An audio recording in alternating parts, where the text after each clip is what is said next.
Hello दोस्तों, मैं अमित कुमार सिंह आपका अमित सिविल सर्विसेज एकेडमी में एक बार फिर से स्वागत करता हूं। दोस्तों, मेरे चैनल पर डेली बिहार करंट अफेयर्स, राष्ट्रीय तथा अंतर्राष्ट्रीय खबरों के साथ अपलोड होते हैं। ये बहुत इंपॉर्टेंट वीडियो करंट अफेयर्स का वीडियो रहता है दोस्तों। इसमें लगभग 6 अखबारों का निचोड़ मैं आपके लिए लेकर आता हूं। डेली मैं आपके लिए लेकर आता हूं बिहार करंट अफेयर्स, राष्ट्रीय तथा अंतर्राष्ट्रीय खबरों के साथ। तो दोस्तों, चैनल को, अगर आप चैनल पर नए हैं तो चैनल को जरूर सब्सक्राइब कर लीजिए। इससे इंपॉर्टेंट वीडियो सेशन आपको यूट्यूब चैनल पर नहीं मिलने वाला है। तो दोस्तों, चलते हैं आज के पहले क्वेश्चन की तरफ।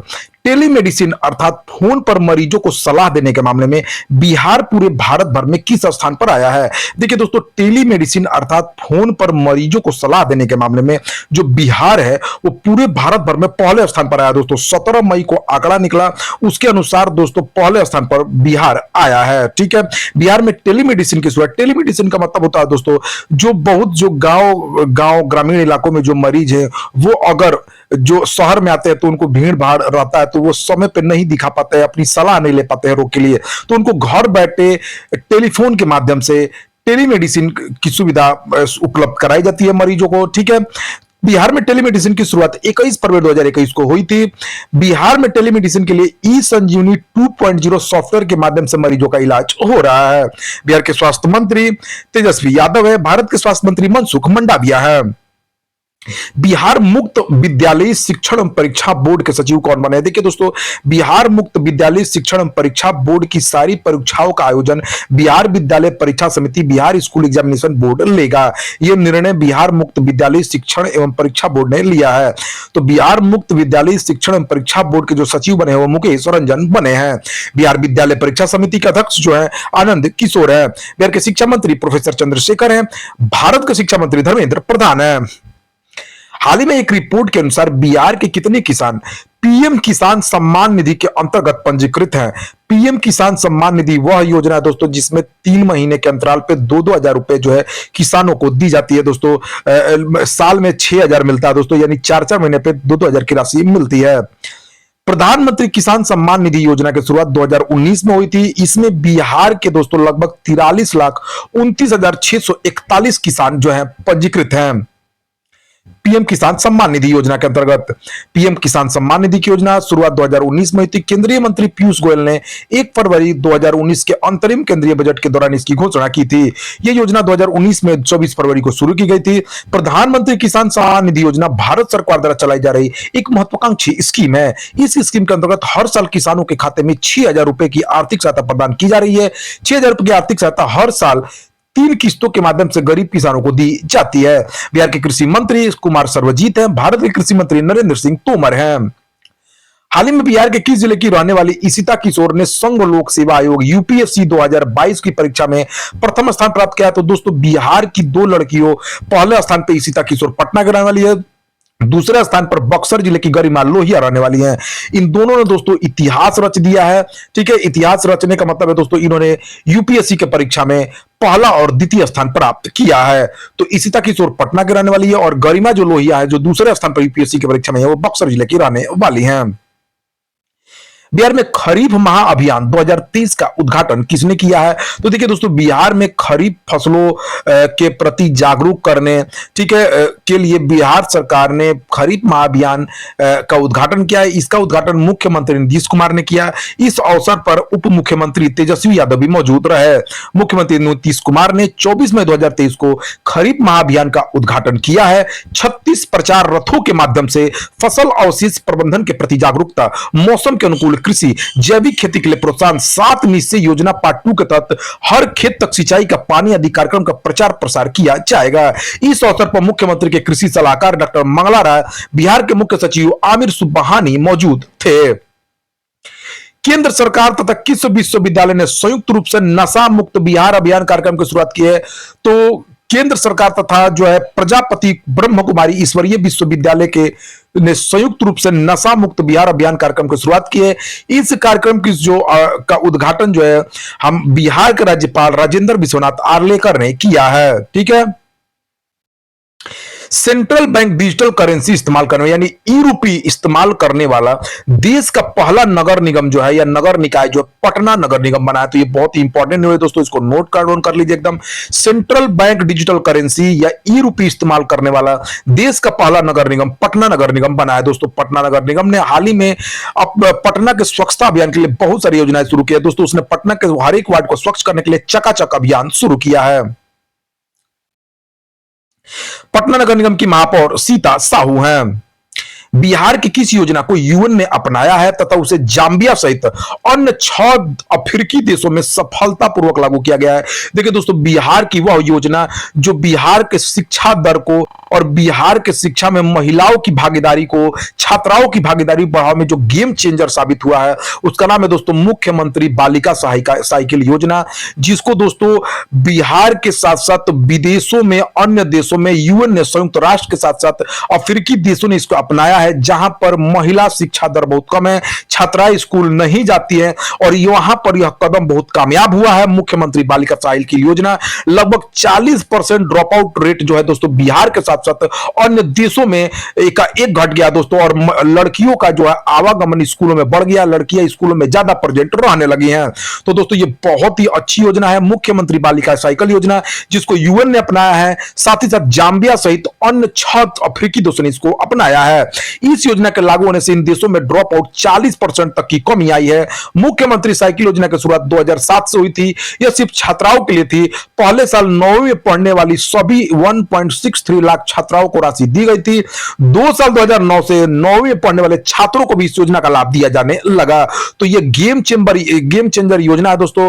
बिहार की साक्षरता दर की बात किया तो 61.8 है। ठीक है दोस्तों, तो यह बहुत इंपॉर्टेंट योजना है। बिहार के किस विभाग को 27 मई 2023 को राष्ट्रीय स्कॉच गोल्ड अवार्ड से सम्मानित किया जाएगा? तो दोस्तों बिहार के पंचायती राज विभाग को 27 मई 2023 को राष्ट्रीय स्कॉच गोल्ड अवार्ड से सम्मानित किया जाएगा। मुख्यमंत्री ग्रामीण पेयजल निश्चय योजना में सर्वश्रेष्ठ कार्य करने के लिए बिहार पंचायती राज विभाग को राष्ट्रीय स्कॉच गोल्ड अवार्ड से सम्मानित किया जाएगा। बिहार सरकार पंचायत भवनों की बैंकों की शाखा खोलने के लिए उपलब्ध कराएगी। ठीक है दोस्तों, बिहार सरकार ने निर्णय लिया है कि जो भी पंचायत भवनें हैं ग्रामों में उसमें बैंक की शाखाएं खोलने के लिए उसको उपलब्ध कराई जाएगी। बिहार के पंचायती राज मंत्री मुरारी प्रसाद गौतम हैं। राष्ट्रीय परिवार सर्वेक्षण रिपोर्ट 5 के अनुसार 2019-20 के अनुसार बिहार के किस जिले का लिंगानुपात सबसे कम हो गया? दोस्तों ये बहुत ही खतरनाक स्थिति है। बिहार में ऐसे बहुत सारे जिले हो गए हैं जहां पर लिंगानुपात राष्ट्रीय परिवार सर्वेक्षण रिपोर्ट 4 और जो 2011 की जनगणना है उससे बहुत पीछे चला गया लिंगानुपात।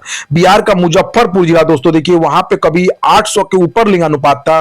वो राष्ट्रीय परिवार सर्वेक्षण रिपोर्ट 5 के अनुसार 2019-20 के अनुसार उसमें जो है लिंगानुपात 685 हो गया दोस्तों। तो 200 की घटोतरी हुई है। बिहार के मुख्य सचिव आमिर सुब्बाहानी ने जो 19 जिले जो मिले हैं जहां पर लिंगानुपात बहुत तेजी से घटा है, उन सभी जिलों में अवैध अल्ट्रासाउंडों की बंदी कराई गई है, उनको बंद कराया गया है। लिंग का निर्धारण जन्म से पहले नहीं करने का कानूनन अधिकार को लागू किया गया है हर जगह। ठीक है दोस्तों, तो मुजफ्फरपुर जिले का लिंगानुपात देखिए कितना घट गया है दोस्तों, 685 हो गया है। कभी मुंगेर था 800 कुछ था, 802 या 805 था दोस्तों लिंगानुपात वहां का। तो उसमें दोस्तों देखिए मुजफ्फरपुर जिले का लिंगानुपात राष्ट्रीय सर्वेक्षण रिपोर्ट 5 2019-20 के अनुसार सबसे कम लिंगानुपात हो गया है। लिंगानुपात सबसे कम जिलों में देखिए सबसे अधिक अगर लिंगानुपात की बात की तो वैशाली जिला 1118 हो गया राष्ट्रीय परिवार सर्वेक्षण 5 के अनुसार। ठीक है, मुजफ्फरपुर के बाद सबसे कम जो लिंगानुपात है वो सारण का है 779 है, दरभंगा का 812 है, समस्तीपुर का 890 है, मधुबनी का 805 है और सबसे अधिक में वैशाली के बाद दूसरे नंबर पर जहानाबाद है जहां पर 1066 हो गया है। गोपालगंज का लिंगानुपात जो दोस्तों 1076 था उसका भी लिंगानुपात 900 के आसपास आ गया है। तो दोस्तों ये बहुत ज्यादा ड्रॉबैक हुआ है जिलों में, तो इसको ध्यान रखना है। लगभग 19 जिलों की स्थिति चिंताजनक बनी हुई है, 900 से कम लिंगानुपात हो गया उनका। यहां मृदा स्वास्थ्य कार्ड बनवाने के मामले में बिहार के किस जिले के किसान प्रथम स्थान पर हैं? दोस्तों मिट्टी के जांच के मामले में और मिट्टी की जांच के लिए मृदा स्वास्थ्य कार्ड बनवाने में बिहार के पूर्वी चंपारण के किसान जो है प्रथम स्थान पर आए हैं। बिहार के किस जिले में 27 मई 2023 को इन्वेस्टर मीट आयोजित किया जाएगा? तो दोस्तों बिहार में निवेश को बढ़ावा देने के लिए 27 मई 2023 को इन्वेस्टर मीट पटना में आयोजित किया जाएगा। बिहार के उद्योग मंत्री समीर कुमार महासेठ हैं।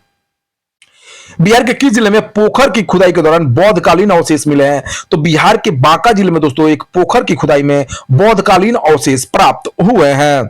बिहार के मुजफ्फरपुर की शाही लीची का निर्यात अब किस देश में किया जाएगा? तो बिहार के मुजफ्फरपुर की शाही लीची का निर्यात अब दोस्तों संयुक्त अरब अमीरात के शारजहां मॉल में इसको बेचा जाएगा। आईपीएल फाइनल में 10वीं बार पहुंचने वाली पहली टीम कौन बनी है? तो दोस्तों Chennai super Kings IPL final में 10वीं बार पहुंचने वाली पहली टीम बन गई है। चेन्नई सुपर किंग्स के कप्तान महेंद्र सिंह धोनी है। किसे हाल ही में ताइक्वांडो इंडिया के अध्यक्ष के रूप में चुना गया है? तो नामदेव सिरगांवकर जो है ताइक्वांडो इंडिया के अध्यक्ष के रूप में चुने गए हैं। नामदेव सिरगांवकर को ताइक्वांडो इंडिया के कार्यकारी समिति के अध्यक्ष के रूप में निर्विरोध चुना गया है। इस चुनाव में 25 संबंध राज्य संघों ने भाग लिया। ताइक्वांडो इंडिया के वरिष्ठ उपाध्यक्ष के रूप में वीना अरोड़ा को चुना गया है। इसके महासचिव के रूप में अमित धमाल को चुना गया है। खेलो इंडिया यूनिवर्सिटी गेम्स 2022 के तीसरे संस्करण का आयोजन किस राज्य में किया जा रहा है दोस्तों? तो खेलो इंडिया यूनिवर्सिटी गेम्स 2022 के तीसरे संस्करण का आयोजन जो है उत्तर प्रदेश में किया जा रहा है। खेलो इंडिया यूनिवर्सिटी गेम्स 2022 की शुरुआत 24 मई से उत्तर प्रदेश के गौतम बुद्ध नगर में हुई है। इन खेलों का आयोजन कबड्डी गेम्स के साथ हुआ है। इस बार प्रतियोगिता में 21 खेलों में 200 से अधिक विश्वविद्यालयों के एथलीट भाग ले रहे हैं। इस उद्घाटन समारोह में उत्तर प्रदेश सरकार के राज्य मंत्री ब्रिजेश सिंह मुख्य अतिथि के रूप में शामिल हुए हैं। त्रिपुरा पर्यटन विभाग ने किसे अपना ब्रांड एम्बेसडर के रूप में चुना है? तो त्रिपुरा पर्यटन विभाग ने सौरव गांगुली को अपना ब्रांड एम्बेसडर चुना है। टीम इंडिया के पूर्व कप्तान और बीसीसीआई के पूर्व अध्यक्ष सौरव गांगुली को त्रिपुरा पर्यटन विभाग ने अपने ब्रांड एम्बेसडर के रूप में चुना है। ब्रांड एम्बेसडर चुने जाने के बाद त्रिपुरा सरकार ने कहा है कि गांगुली राज्य के लिए एक सफल ब्रांड एम्बेसडर होंगे। वर्तमान में त्रिपुरा के राज्यपाल सत्यदेव नारायण आर्य और मुख्यमंत्री मानिक साहा हैं। आईपीएल के एक सीजन में 700 रन बनाने वाले सबसे युवा क्रिकेटर कौन बने? तो शुभमन गिल दोस्तों, जिन्होंने लगातार 2 मैचों में 2 शतक लगाया है दोस्तों। ठीक है, भारत के युवा ओपनर और गुजरात के टाइटंस के सलामी बल्लेबाज शुभमन गिल आईपीएल के एक सीजन में कम से कम 700 रन बनाने वाले सबसे युवा क्रिकेटर बन गए हैं। सीएसके के खिलाफ क्वालिफायर 1 के दौरान गिल ने आईपीएल 2023 में 700 रन का आंकड़ा पार कर लिया है। वह विराट कोहली के बाद आईपीएल के एक सीजन में कम से कम 700 रन बनाने वाले दूसरे भारतीय क्रिकेटर भी बन गए हैं। भारत का artificial intelligence super computer Airavat वैश्विक सुपर कंप्यूटिंग सूची में किस स्थान पर आया है? तो दोस्तों भारत का एआई सुपर कंप्यूटर एरावत वैश्विक सुपर कंप्यूटर सूची में 75वें स्थान पर आया है। सीडेक पुणे में स्थापित एआई सुपर कंप्यूटर एरावत को शीर्ष 500 वैश्विक सुपर कंप्यूटर सूची में 75वें स्थान पर रखा गया है। जर्मनी में आयोजित अंतरराष्ट्रीय सुपर कंप्यूटिंग सम्मेलन के 61वें समारोह के दौरान यह घोषणा की गई कि चीन के पास सबसे अधिक सुपर कंप्यूटर है। इसके बाद America, Japan, France, Germany, Netherland, Ireland, United Kingdom है। भारत का पहला सुपर कंप्यूटर परम 8000 था। स्वदेश निर्मित पहला सुपर कंप्यूटर परम शिव आईआईटी बीएचयू में स्थापित किया गया था। फ्रंटियर नाम का कंप्यूटर दुनिया का सबसे फास्ट सुपर कंप्यूटर है। वर्ल्ड इकोनॉमिक फोरम की रिपोर्ट के अनुसार यह कंप्यूटर करोड़ों ऑपरेशन को सिर्फ 1 सेकंड में पूरा कर देता है। इस कंप्यूटर को हेवलेट पैकेड इंटरप्राइज और ओक रिच नेशनल लेबोरेटरी ने मिलकर तैयार किया है।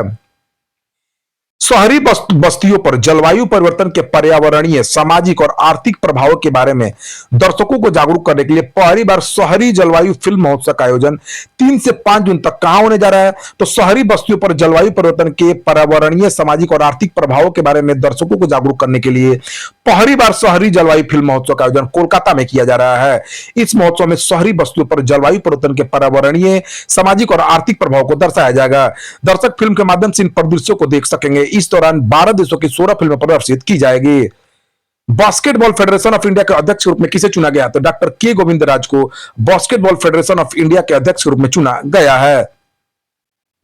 अंतरराष्ट्रीय बास्केटबॉल महासंघ की स्थापना 18 जून 1932 को हुई थी। मुख्यालय माई से स्विट्जरलैंड अध्यक्ष मुख्यालय इसका माई स्विट्जरलैंड में, अध्यक्ष इसके हमाने नियांग है। तो बास्केटबॉल फेडरेशन ऑफ इंडिया के अध्यक्ष डॉक्टर के गोविंदराज। शराब पर स्वास्थ्य चेतावनी लगाने वाला दुनिया का पहला देश कौन बन गया है? तो शराब पर स्वास्थ्य चेतावनी लगाने वाला दुनिया का पहला देश आयरलैंड बन गया है दोस्तों। ठीक है, याद रखिए इसको।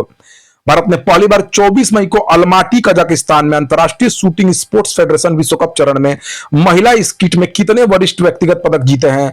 तो गनीमत शेखों ने रजत जीता, जो उनका अब तक का दूसरा व्यक्तिगत पदक था। इसमें 2 वरिष्ठ व्यक्तिगत पदक जीते हैं भारत ने। पहला गनीमत शेखों ने रजत पदक जीता, जो उनका अब तक का दूसरा व्यक्तिगत विश्व कप पदक था। और सीनियर स्तर पर अपनी पहली उपस्थिति दर्ज कराते हुए दर्शना राठौर ने कांस्य पदक जीता है। भारत ने किस देश को 20 से अधिक ब्रॉड गेज लोकोमोटिव सौंपे हैं? तो भारत ने दोस्तों 20 से अधिक ब्रॉड गेज लोकोमोटिव बांग्लादेश को सौंपे हैं। भारत और बांग्लादेश ने रेलवे क्षेत्र में द्विपक्षीय सहयोग बढ़ाने की दिशा में एक महत्वपूर्ण कदम उठाते हुए 23 मई को बांग्लादेश को 20 ब्रॉड गेज लोकोमोटिव सौंपे हैं। इस पहल का उद्देश्य दोनों पड़ोसी देशों के बीच बढ़ती यात्रा और माल ढुलाई की मांग को पूरा करना है। हैंड ओवर समारोह आभासी रूप से आयोजित किया गया था, जिसमें भारतीय रेल मंत्री अश्विनी वैष्णव और बांग्लादेश के रेल मंत्री नूरुल इस्लाम सुजान ने भाग लिया था। राजधानी इसकी ढाका है, प्रधानमंत्री शेख हसीना है, अध्यक्ष मोहम्मद साबुद्दीन चुप्पू है, मुद्रा यहाँ की टका है। भारतीय राष्ट्रमंडल दिवस 24 मई 2023 जो मनाया गया उसकी थीम क्या है दोस्तों? तो 24 मई 2023 को मनाया गया भारतीय राष्ट्रमंडल दिवस की theme forging A sustainable and peaceful common future है। किस राज्य में उड़ने वाली छिपकली की प्रजाति गेक्को मिजोरमेंसिस को खोजा गया है? तो यह मिजोरम में खोजा गया है दोस्तों, उड़ने वाली छिपकली की प्रजाति गेक्को मिजोरमेंसिस। मिजोरम की राजधानी आइजोल है। मुख्यमंत्री यहाँ के जोरामथंगा है। राज्यपाल डॉक्टर कम्मपति हरि बाबू है। अंतरराष्ट्रीय बुकर पुरस्कार 2023 किसने जीता है? तो जॉर्जी गोस्पोडिनो। जॉर्जी गोस्पोडिनो जो है दोस्तों, ये राइटर हैं जॉर्जी गोस्पोडिनो जो है, इन्होंने राष्ट्रीय बुकर पुरस्कार जीता है। उनके उपन्यास टाइम शेल्टर के यह पुरस्कार दिया गया है। पहली बार किसी बुल्गारिया उपन्यास को यह पुरस्कार मिला है। एंजेला रोडेल ने इसका इंग्लिश ट्रांसलेशन किया था। लंदन में बुधवार को लेखक जॉर्जी को बुकर पुरस्कार दिया गया है। उन्हें 50,000 पाउंड की इनामी राशि भी मिली है, जिसे वो एंजेला रोडेल के साथ शेयर करेंगे। टाइम शेल्टर एक क्लिनिक की कहानी है जिसका नाम क्लिनिक फॉर द पास्ट है। यह अल्जाइमर से पीड़ित लोगों की मदद के लिए खोला गया है। 2022 का बुकर पुरस्कार भारत के राइटर गीतांजलि श्री ने जीता था। टॉम ऑमसेट बुकर जीतने वाली हिंदी भाषा की पहली किताब थी। साथ ही किसी भी भारतीय भाषा में अवार्ड जीतने वाली पहली किताब भी थी। बुकर पुरस्कार का पूरा नाम मैन बुकर पुरस्कार ऑफ फिक्शन है। इसकी स्थापना 1916 में इंग्लैंड की बुकर मैनोकोल कंपनी ने की थी। इसमें विजेता को 60,000 पाउंड की रकम दी जाती है। भारतीय मूल के किस व्यक्ति को ऑस्ट्रेलिया में पहला भारतीय मेयर नियुक्त किया गया है? तो यह दोस्तों समीर पांडे को, भारतीय मूल के, उनको ऑस्ट्रेलिया में पहला मेयर नियुक्त किया गया है।